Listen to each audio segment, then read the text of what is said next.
This is a quick tutorial on how to use the Kawasaki Mule.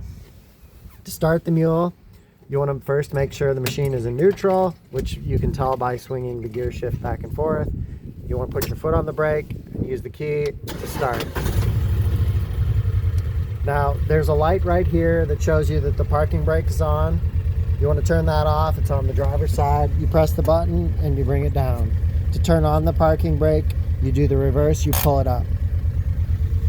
To put the Mule into gear to go forward, you put it into high, and you do that by having your foot on the brake and pushing it forward with a little bit of firmness. To take it out of forward, you bring it back down and back into neutral.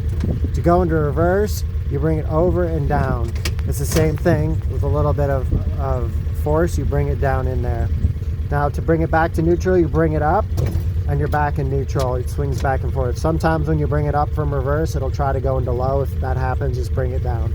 Now if you ever have a situation where you try to put it into forward and you get a little gear grind, what you want to do is turn the Mule off. It'll reset, turn it back on, and everything should be working. Now to put it into four-wheel drive, this is four-wheel drive right here. There's a spring-loaded button on the reverse. You pull it up and you bring it back down. Then to lock the differential, it's the same thing. You pull back and you bring it down. You use this feature when you're coming up from the lower roads, and once you're up from the lower roads, you turn it off, and you do that by pulling out and bringing it back up, and the same. You want to make sure that you're not always in four-wheel drive, because that's bad for the tires and the transmission. Some other things, there's some warning lights. If those come on, turn off the Mule and call me.